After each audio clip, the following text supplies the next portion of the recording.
শুরুতে একটা চাঞ্চল্যকর খবর দিই আপনাদের। কাকদ্বীপের ভোটার তালিকায় বাংলাদেশের নাম। বাংলাদেশের নাগরিক নিউটন দাস। ঢাকায় কোটা বিরোধী আন্দোলনে ছিলেন এই নিউটন দাস। সেই ছবিটা আপনাদের এই মুহূর্তে দেখাচ্ছি, মার্ক করা। এই হলো সেই ব্যক্তি নিউটন দাস, যার নাম কাকদ্বীপের ভোটার তালিকায়। কিন্তু কিভাবে, আরো ডিটেল আপনাদের জানাবো। সরাসরি বিশ্বজিৎ রয়েছে। বিশ্বজিৎ, সব থেকে বড় প্রশ্ন, কিভাবে বাংলাদেশে নিউটন দাসের নাম কাকদ্বীপের ভোটার তালিকায় উঠল?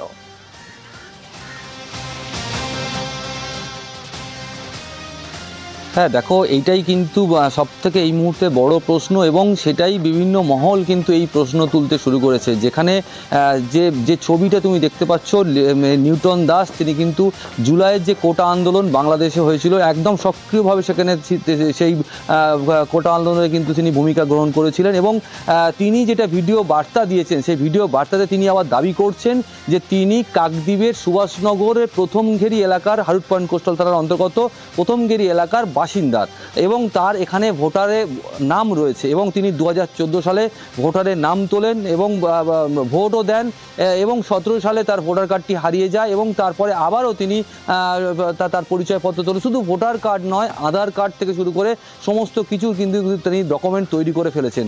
ইতিমধ্যেই কিন্তু তিনি যে ভিডিও বার্তা দিয়েছেন, তিনি বাংলাদেশ থেকেই দিয়েছেন। তিনি এটা বলছেন যে তিনি তার পৈতৃক সম্পত্তি বাংলাদেশে রয়েছে, এবং তিনি সেখানে বাংলাদেশে গিয়েছেন কোটা আন্দোলনের আগে 2024-এ, এবং সেখানে তিনি আটকে রয়েছেন। এবং তার পাশাপাশি তার যে পরিবারের তরফ থেকে যেটা বলা হচ্ছে, সেখানেও তার যেহেতু জন্ম হয়েছে, সেখানেও তার ভোটার কার্ড রয়েছে।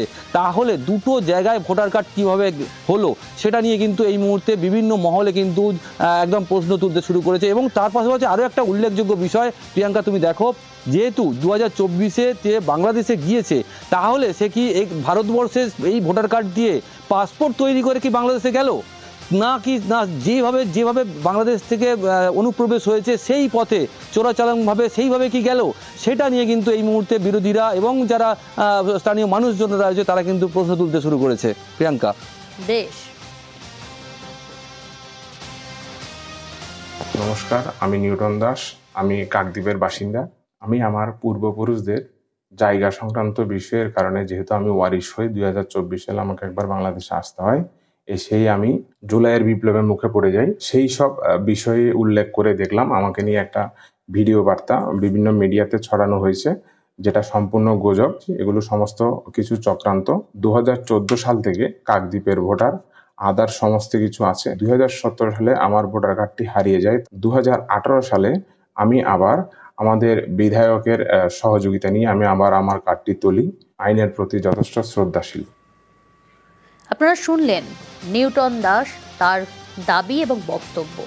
কাকদ্বীপের ঠিকানায় নিউটনের ভোটার কার্ডকে ইতিমধ্যেই কিন্তু বিতর্ক তৈরি হয়েছে এবং রাজনৈতিক দরজা শুরু। তৃণমূল এই সরকার, এই তৃণমূল এই দলটা বাংলাদেশের জিহাদি, যারা বিএনপি এবং জামাতদের সঙ্গে বাংলাদেশের আন্দোলনে যুক্ত, যাদেরকে ছবির মাধ্যমে আমরা দেখতে পাচ্ছি, তৃণমূলের হাত ধরে, তৃণমূলের নেতৃত্বস্থানীয় যারা আছেন এখানে কাকদ্বীপে, তাদের হাত ধরে আজকের কাকদ্বীপের বুকে ভোটার অধিকার করছেন টাকার বিনিময়ে। তারাই তুলে দিচ্ছেন। নিউটন দাসকে অবিলম্বে গ্রেপ্তার করুক। সীমান্ত দিয়ে ঢুকে এখানে জনবহুল এলাকায় মিশে গিয়ে হয়তো কেউ কোথা দিয়ে কোনোভাবে একটা কিছু বার করলো। শুধু বাংলা নয়, কদিন আগে ত্রিপুরায় ধরা পড়েছে, আবার আগরতলা রেল স্টেশন থেকে 4 জনকে ধরেছে। কি করে ঢুকলো? সীমা তো বিএসএফ, অমিত শাহের। বাংলাদেশ থেকে যদি ঢুকতে হয় তা বিএসএফ কি করছিল? ভোটার তালিকা বা ইত্যাদি কোনো একটা কাগজ তৈরি করা, এগুলো তো পরের কথা।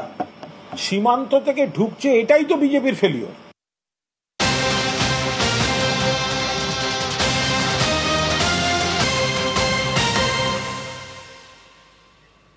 এবার বাংলাদেশের অনুপ্রবেশকারীদের জাল পরিচয়পত্র, আর এই জাল পরিচয়পত্র তৈরি করে দেওয়ার অভিযোগ, আর এই অভিযোগেই গ্রেফতার, ইকো পার্ক থেকেই গ্রেফতার জাল নথির কারবারিকে। আরো ডিটেল আপনাদের জানাবো। সুবীর রয়েছে আমার সঙ্গে। সুবীর, কোন সূত্র ধরে জাল নথির কারবারি?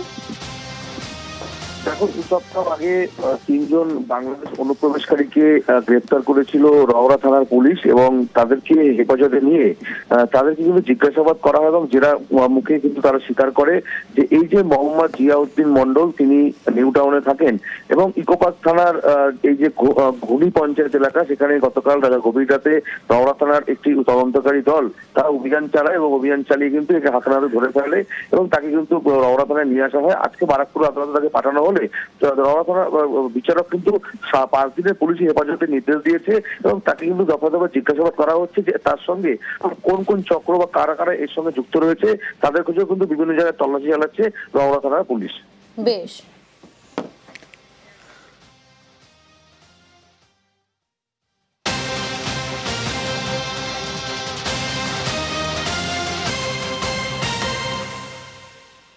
ভুয়ো জন্মের শংসাপত্র মামলায় নয়া তথ্য, একেবারে চাঞ্চল্যকর।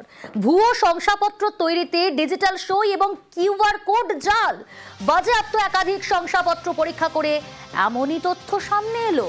আরো ডিটেল আপনাদের জানাবো। অমিত রয়েছে আমার সঙ্গে। অমিত, আর কি কি নতুন তথ্য সামনে আসছে, পুলিশ সূত্রে কি খবর?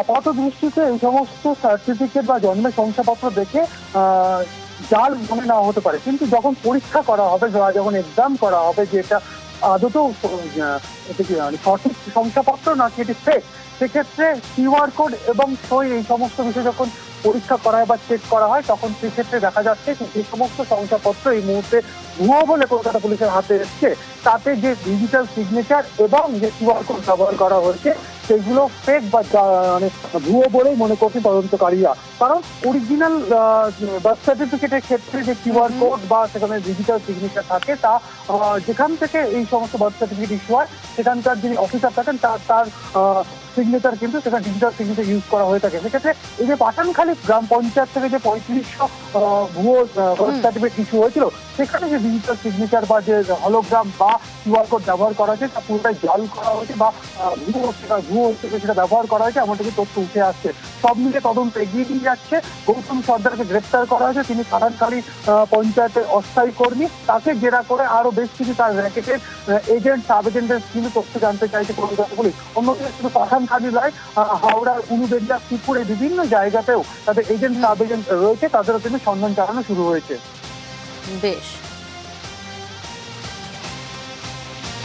আসানসোলের দিকে নজর রাখা যাক। আসানসোলে দুর্ঘটনার খবর সামনে আসছে, আর সেই দুর্ঘটনাকে কেন্দ্র করে উত্তেজনা পরিস্থিতি। একটি গাড়িকে ধাক্কা অন্য একটি গাড়িতে ভাঙচুর, উত্তেজিত জনতার। গাড়ির সহ একজনকে আটক করেছে ইতিমধ্যেই পুলিশ।